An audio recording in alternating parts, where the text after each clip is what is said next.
Lecture 5, Changes in Humanity's Spiritual Makeup, Dornoch, the 7th of October 1917, by Rudolf Steiner.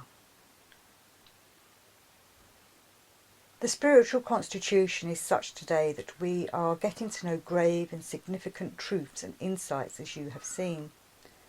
I've had to emphasise that the insights which humanity currently finds acceptable will not be adequate for the future.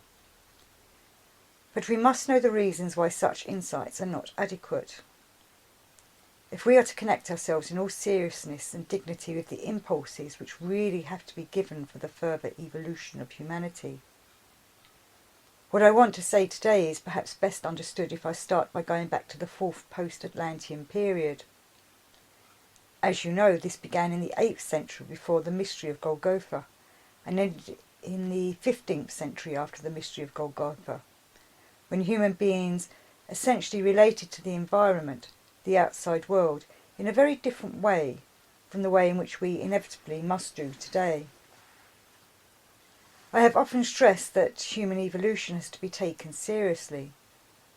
Souls change much more than we believe, and it is part of the sheer modern laziness of mind to think that the inner life was just the same in ancient Greece, say, as it is today. Today I will merely consider one aspect of this, the relationship to the world around us. Lazy thinkers will say, the Greeks and the Romans perceived the world around them, and we too perceive the world around us. There is no appreciable difference. Oh, but there is an appreciable difference. It is actually true to say that today, at the beginning of the 5th post-Atlantean period, people perceive the world around them, insofar as it is perceptible to the senses, in quite a different way from the ancient Greeks, for example. The Greeks also saw colours and heard sounds, but they still saw spiritual entities through the colours. They did not merely think spiritual entities, for they made themselves known to them through the colours.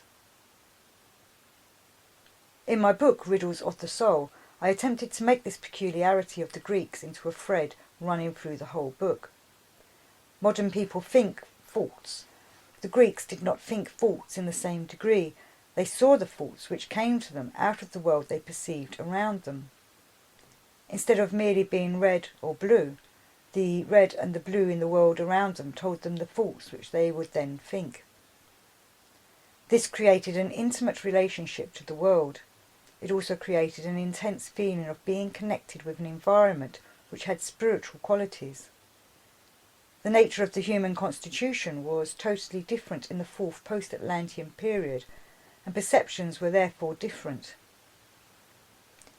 In the evolution of the present Earth, distinction must be made between major epochs, a general description of which is given in occult science. First and Second Age, Lemurian Age, Atlantean Age, our own post-Atlantean Age, and 2 which are to follow. We may say that during the Atlantean Age, both the Earth and humanity had reached their midpoint. Up to then, everything was growth and development. In some respects, this has not been the case since the Atlantean Age. It certainly is no longer the case where the Earth is concerned. When we walk on the soil today, I have mentioned this on a number of occasions, we are walking on something which is crumbling away. It is no longer something that is growing, as it was in early times. Before and until the middle of the Atlantean Age, the Earth was much more of a growing, sprouting organism. It then started to develop cracks and fissures, we might say, and it was only then that the rocks of today, with their cracks and fissures, developed. This is something known not only in anthroposophy today. We find an excellent description of the breaking up, shattering of our present-day Earth in Edward Seuss's outstanding scientific work, The Face of the Earth. Using broad brushstrokes, he presents the outer conformation of the Earth today, its face, as it were, by outlining the properties of minerals, rocks, and the different formations to be found both on and in the Earth, as well as the properties of organic life forms in the realm of the Earth. Basing himself entirely on scientific facts, Seuss comes to the conclusion that the Earth is decaying and crumbling away. This, however, is also true for all physical creatures which inhabit the earth. They are on the downward curve of evolution and have been so, essentially, from the middle of the Atlantean age. Evolution does, however, go in waves, and it is possible to say that the fourth post-Atlantean period, the Greek and Roman civilization, was a kind of recapitulation of what existed in the Atlantean age. Up until the time of ancient Greece, therefore, it was not so clearly evident that humanity was on the downward curve of evolution. It was a feature of ancient Greece that the inner life was still in complete harmony with physical development. I have spoken of this before. That harmony was, of course, greatest in the middle of the Atlantean age, but it was recapitulated in ancient Greece. The total human constitution of the ancient Greeks has been discussed on a number of occasions, especially in our characterization of Greek art, which we know to have come from quite different impulses than the art of later periods. The Greeks still had an inner feeling for the etheric in the human form. They did not need the models we need today, because they felt the form inside themselves. We are thus able to say that until the time of ancient Greece, the living human body was determined and maintained by the immediate environment. Human beings were intimately bound up with the space immediately around them. This changed with the beginning of the fifth post-Atlantean age. Strange as it may seem to you, it is nevertheless true to say we really are no longer in this world to take care of our own organisation. We do still incarnate, but no longer in order to take care of our own organisation. This organisation evolved until the middle of the Atlantean age, or until ancient Greek times. Then human bodies were as perfect as they can be during the time spent on Earth. It will not be until the Jupiter epoch that humanity achieves a higher level of physical perfection. Now, we're really here to be part of a downward curve of evolution, to incarnate in order to learn and experience all manner of things by the very fact that we are in bodies which are dying, increasingly crumbling and withering away. I am using fairly radical terms. The fact is, however, that anything we inwardly develop and inwardly are will no longer become part of the outer physical body to the same extent as it did in the past. The consequence of this will be all kinds of changes in development.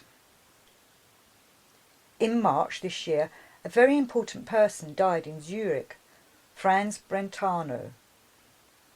You will find a memoir in my book, Riddles of the Soul, which is due to appear shortly. The book will have 3 parts and an appendix. In the first part, I am discussing the relationship between anthropology and anthroposophy. In the second part, I am showing the attitude of modern scholars to anthroposophy, giving Dessoir as an example.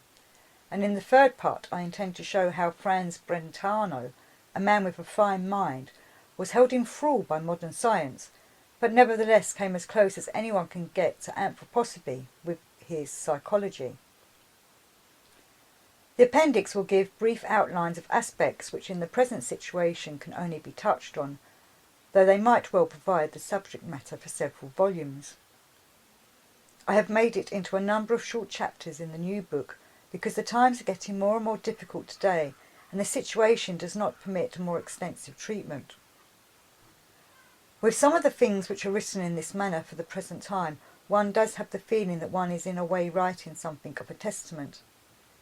Those who are inwardly conscious of the whole weight of present events will no doubt know what I mean. One of the many things Franz Brentano's sensitive mind has produced is a treatise on genius. Oddly enough, Brentano is actually showing that there is no such thing as genius, demonstrating over and over again that a genius has the same inner qualities and impulses as anyone else, that memory and the ability to make connections are merely more flexible and comprehensive in the case of a genius, etc. Franz Brentano creates an idea of genius which differs a great deal from the usual idea. We have to admit that our usual idea of genius tends to be pretty vague, like all the stereotyped ideas people have today. In general terms, we may say that Brentano's characterization of genius does not agree with the idea of a genius as it has existed until now. It does, however, agree with what genius will be in the future, for it will not be the same in the future. In the past, people were geniuses because their souls still had the power, through hereditary or education, to send impulses into the physical body which caused the intuitions, inspirations and imaginations of a genius to arise unconsciously. The power of genius was therefore available when the body was still in the ascendant. In future, bodies will be in the descendant and the power will no longer be available. Anyone resembling genius in the future will arise because the individuals concerned, whom we may also call geniuses, see more deeply into the spiritual world which is all around them. Thus the impulses will not come from their unconscious physical aspect, but out of deeper insight into the world of the spirit. The changing nature of genius provides an excellent demonstration of the break which has occurred between evolution, as it was in the past, and evolution as it will be in the future. We might say that in the past genius arose from the body, but in the future this will be replaced by something which comes from insight into the realm of the spirit. A mind sensitive to present developments like that of Brentano would be aware of this, just as Zeus, looking at the earth, realised that it is now in the process of dying. What lies behind it all? The fact that human beings now relate to their environment in a different way. The space around us no longer speaks to us in the way it did when human bodies were fresh, as it were. The world around us is one of space, but it no longer yields up the spiritual element. Colours no longer speak to us as elements filled with spirit. Sounds no longer reveal the spirit that is in them. They have become substantial. And human nature has become more inward. It is strange to say, is it not, that the superficial human beings of the present time really and truly have become more inward. On the other hand, human beings of today may be said to be superficial because in their present incarnation their inner constitution is such that they simply cannot reach their own inner being. They do not become aware of their inner nature. They do not gain the power to know themselves. They do not discover what they really are. Someone who sees the world with the eye of the spirit sees many people today who simply are not themselves. Bodies are walking around and the soul is not entirely inside them. Why? Because it is no longer the soul's task to enter fully into the body, which is beginning to crumble away. Instead, the soul's task is to prepare for what will happen on Jupiter. Our souls are even now making preparations for the future. This is a situation we must penetrate with a perceptive mind. We are entirely constituted to hear the words of a cosmic spirit. My kingdom is not of this world, but it will be a long time before human beings are prepared to grasp this truth. Yet, in spite of our outward superficiality, we are truly less and less of this world. This, however, should not be confused with something else.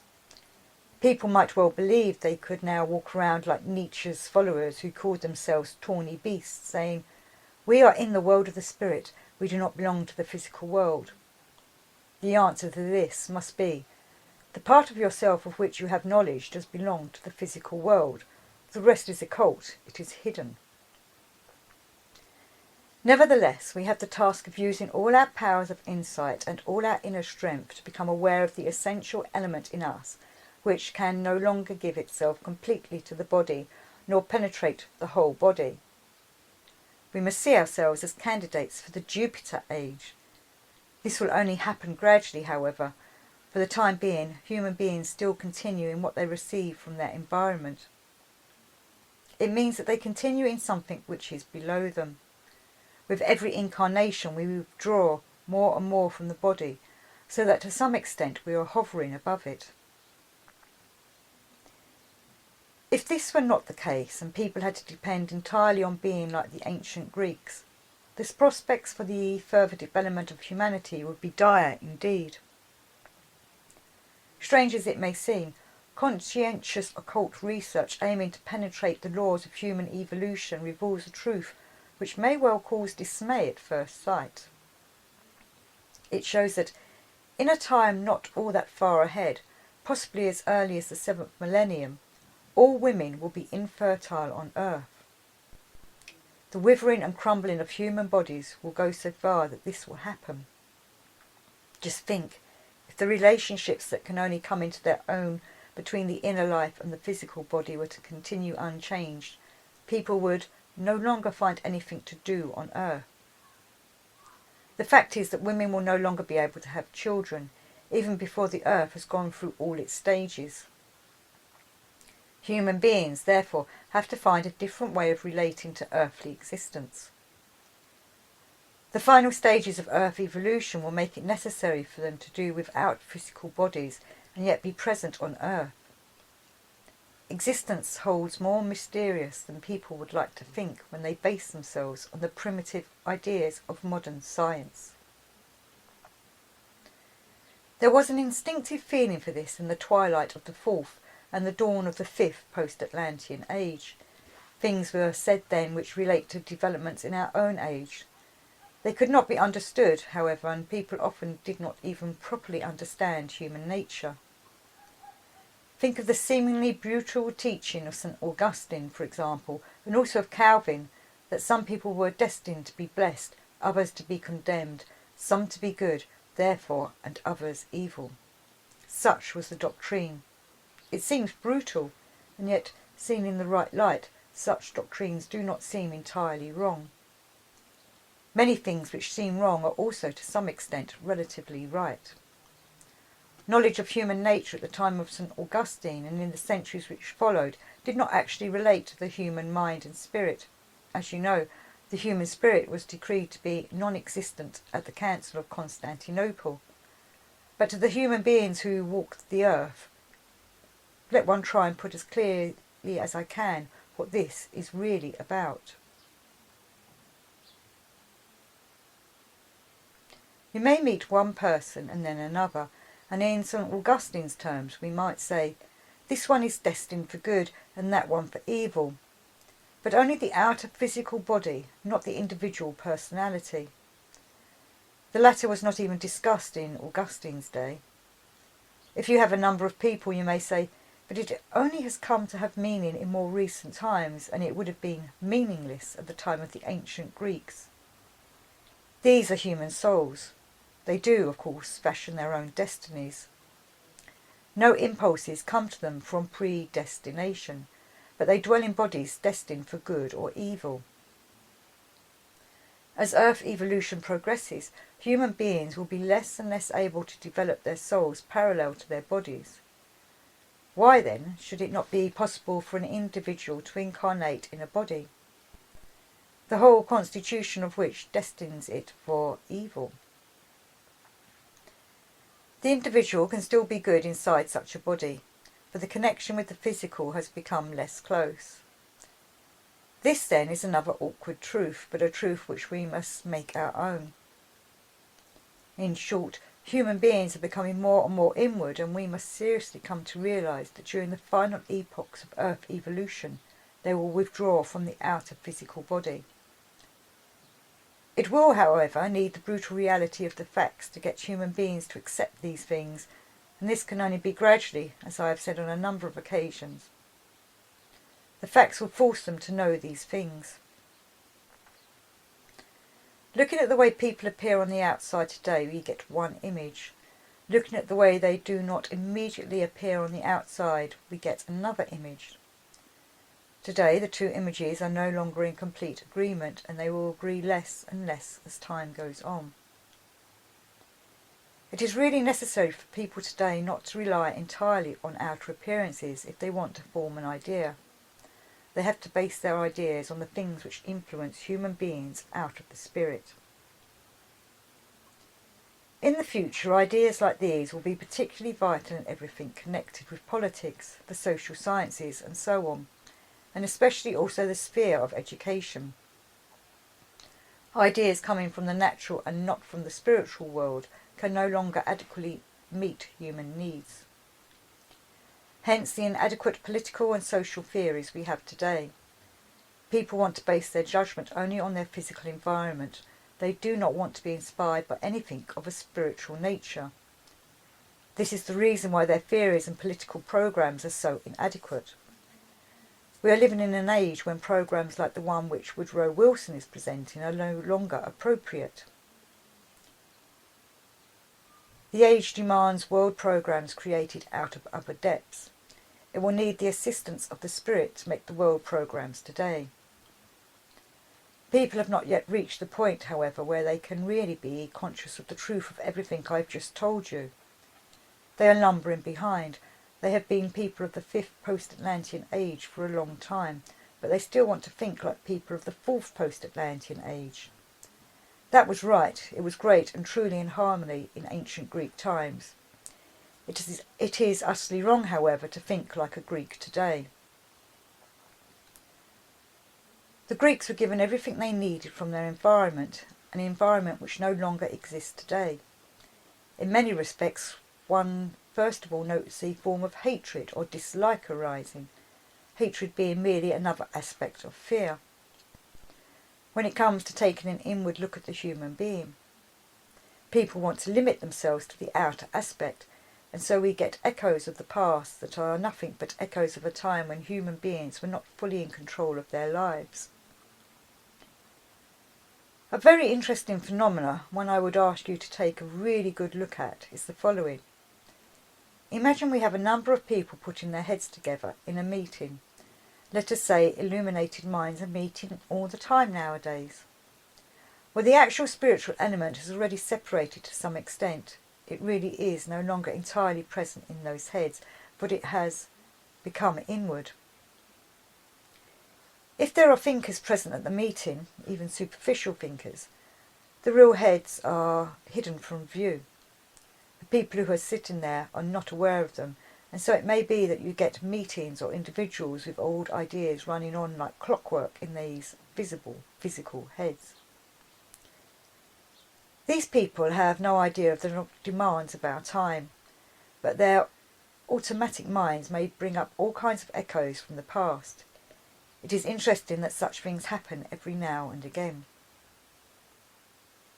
In 1912, a science called eugenetics was established in London. People tend to use highfalutin names for anything which is particularly stupid. The ideas you find in eugenetics really come from people's brains and not from their souls. What are the aims of this science? To ensure that only healthy individuals are born in future and not inferior ones. Economics and anthropology are to join forces to discover the laws according to which men and women are to be brought together in such a way that a strong white race is produced. People are really beginning to think in this way. The ideal of the London Congress, which was chaired by Darwin's son, was to examine people of different classes to see how large the skulls of the rich were compared to those of the poor, who have less opportunity for learning, how far sensibility went in rich and poor, how far the rich could resist getting tired, and how far the poor would do so, and so on. They want to gain information on the human body in this way, which may at some future date enable them to establish exactly the following. This is how the man should look, this is how the woman should look. If they are to produce the true human being of the future, he should have such a capacity for getting tired, and she such a capacity, this size skull for him, and a matching size for her, and so on. Those are the rumblings, natural rumblings in brains which are emptied of soul. Ideas rumbling about which had reality in the Atlantean age. Then there really were laws which enabled people to determine size, growth, and all kinds of things by crossbreeding and the like. It was a science that was widespread in Atlantean times and, as I mentioned yesterday, sorely misused. Atlantean science worked on the basis of physical relationships, and it was known that if such a man was brought together with such a woman, differences between men and women were much greater at the time. The result would be such and such a creature, and then a different variety could be produced, just as plant breeders do today. The mysteries brought order into this crossbreeding, where related and different elements were brought together. They established groups and withdrew anything which had to be withdrawn from humanity. The blackest of black magic was practised in Atlantean times, and order was created by establishing classes and taking these matters out of human control. This was one of the factors which led to the nations and races of today. The issue of the nation as an entity is coming up again in our present time. It is an echo of the soulless brain from Atlantean times. There is so much talk about national issues today, but it is only the body speaking. The spirit has withdrawn and already belongs to a totally different world today. There you have the discrepancy between the reality and the speechifying about the principle of nationality, which goes on today. This will never lead to anything good. If politics are based on issues relating to nations, which are no longer issues of the day because the soul belongs to entirely different orders and realms than those which came to expression in our physical nature, this will inevitably take us into chaos over and over again. All this must be known, and it can only be known through anthroposophy. Those rumblings in brains emptied of soul are the reason why ideas that human beings should be produced on the basis of certain laws are now coming up again. Something else also reveals the rumblings of outdated ideas, ideas which can still be active in dried up brains but which no longer come from the soul. The soul needs to be made strong so that anthroposophy can enter into it. Then people will speak out of their individual reality again. You have no doubt heard of all the nonsense we get now, with all kinds of different people shown to be what they are in the light of psychopathology. All it needs is for someone to write a decent poem. The doctor will immediately tell you what illness he has. So we get all kinds of treatises on Victor Scheffel from the psychiatrist's point of view, on Nietzsche from the psychiatrist's point of view, and on Conrad Ferdinand Meyer from the psychiatrist's point of view. Reading between the lines, we feel the authors of these books are saying, "Pity he did not get treatment in time. If he had had treatment at the right time, someone like Conrad Ferdinand Meyer, for example, would not have written the kinds of things he has written, for they are entirely written out of a diseased state." It is very much in the spirit of our time that no attention is paid to the growing inwardness of individual human beings. Sometimes this must inevitably have the effect, especially in someone like Conrad Ferdinand Meyer, of the outward physical body showing signs of disease, so that the inner life can achieve the highest spiritual level in a work of art, quite independent of the physical body. I'm not bringing these things up in order to criticise them. From the purely medical point of view, they are, of course, correct. There is nothing to be said against them. It is equally possible to do something else from a purely medical point of view. You could take the Gospels and show from a number of things that Jesus Christ, that strange individual, existed because some quite specific pathological elements had come together. Such a book has in fact been written and anyone can read it. Another book shows that everything which came from the individual called Jesus could only have come from this individual because he was suffering from a particular disease. We must penetrate all these things with our understanding if we are to enter into present developments. I especially want to discuss the education issue in this context, to show you that today growing children cannot be considered in a way which focuses only on things which come to outward expression.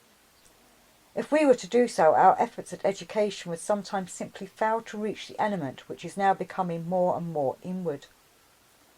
Such things are not properly taken into account today, and this is why there is so little understanding and so much Philistinism. In some respects, Philistinism is the opposite of a true understanding of human nature, for Philistines always like to stick to the norm. Anything which does not fit in with this is considered abnormal. But this will not help us to understand the world around us and, above all, other human beings. One of the things we should encourage in our anthroposophical society is to learn to understand human beings so that we may give due regard to the individual nature of others. Individuals differ much more from each other than one thinks, for the human soul no longer relates entirely to the body, and this makes human beings very complex today. This, of course, has other consequences. though the matter is dealt with rather clumsily today. We must hope that anthroposophy will help people become less clumsy about it. Just consider, in ancient Greece, the whole body was filled with the whole soul, and they were in agreement. Today this is not the case, for the bodies are partly empty. I'm not saying anything derogatory about empty heads, they will stay empty as part of evolution.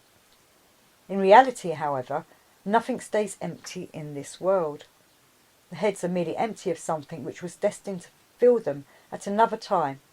Nothing is ever completely empty. With the human soul withdrawing more and more from the body is increasingly in danger of being filled with something else. And if human beings are not prepared to take up impulses which can only come from spiritual knowledge, the body will be filled with demonic powers. Humanity is facing a destiny where the body must be filled with Ahrimanic demonic powers. So we have to add to what I said yesterday about future development.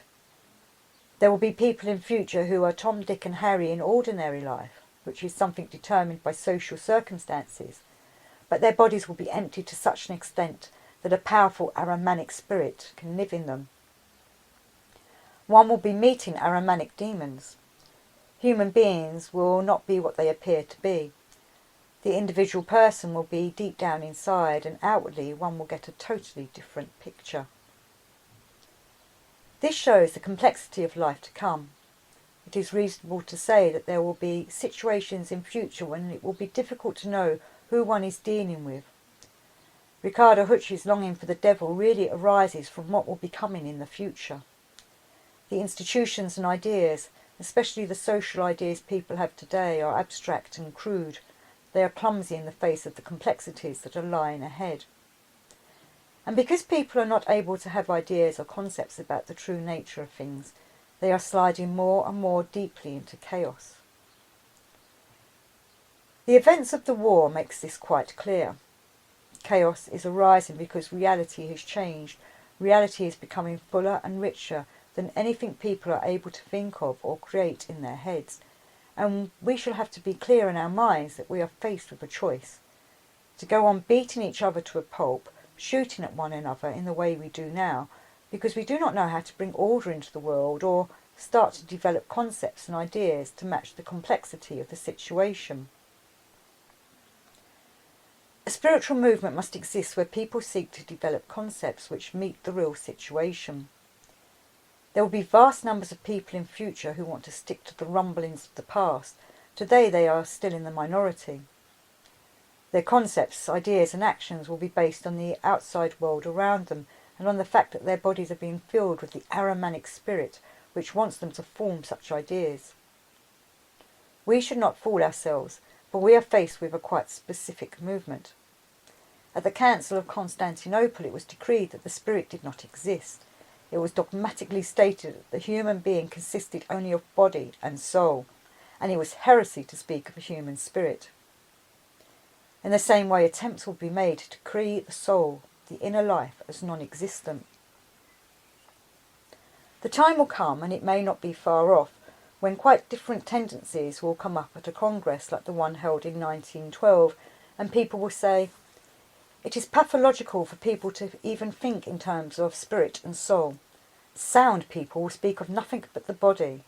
It will be considered a sign of illness for anyone to arrive at the idea of any such thing as a spirit or soul. People who think like that will be considered to be sick and, you can be quite sure of it, a medicine will be found for this." At Constantinople the spirit was made non-existent. The soul will be made non-existent with the aid of a drug. Taking a sound point of view, people will invent a vaccine to influence the organism as early as possible, preferably as soon as it is born, so that this human body never even gets the idea that there is a soul and a spirit. The two philosophies of life will be in complete opposition. One movement will need to reflect how concepts and ideas may be developed to meet the reality of soul and spirit. The others, the heirs of modern materialism, will look for the vaccine to make the body healthy, that is, makes its constitution such that this body no longer talks of such rubbish as soul and spirit, but takes a sound view of the forces which lives in engines and in chemistry, and let planets and suns arise from nebulae in the cosmos. Materialistic physicians will be asked to drive the souls out of humanity. People who think that playful ideas will help them to look ahead to the future are very much mistaken. We need serious, profound ideas to look ahead to the future. Anthroposophy is not a game, nor just a theory. It is a task that must be faced for the sake of human evolution.